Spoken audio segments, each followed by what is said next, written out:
θέσεις.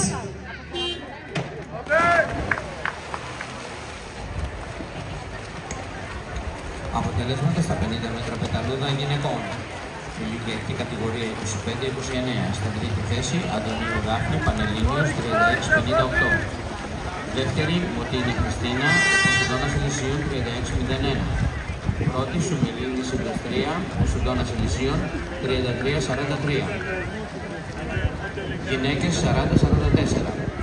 Δεύτερη θέση Τσαχαγέα Μαρίνα Βαρβάρα Γυμναστικός Σύλλογος Ηλιούπολης 46-70. Πρώτη Λάσκαρη Παναγιώτα Ευωικός Γυμναστικός Αθλητικός Σύλλογος 45-82. Γυναίκες 45-49.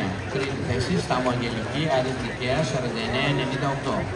Δεύτερη Σταματοπούλου Ανθούλα Παναθηναϊκός 40-50. Πρώτη Μαυρομάτη Φωτεινή Πανιώνιος με επίδοση 40-30. Γυναίκες 50-54.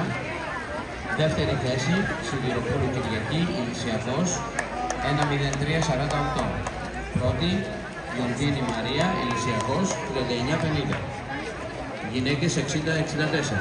Πρώτη Ροδόνη Μαρία Πανιώνιος 47-78.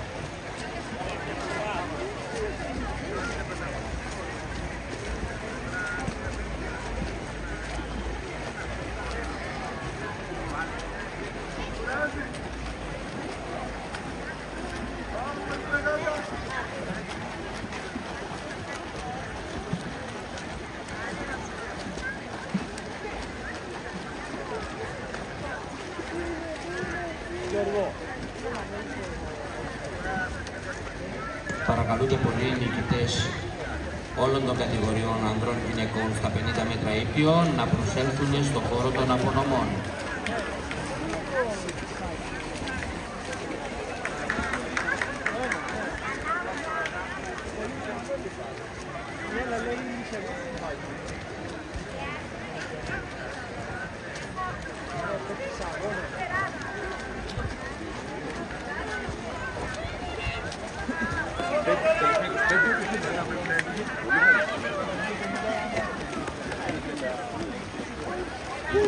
Thank you.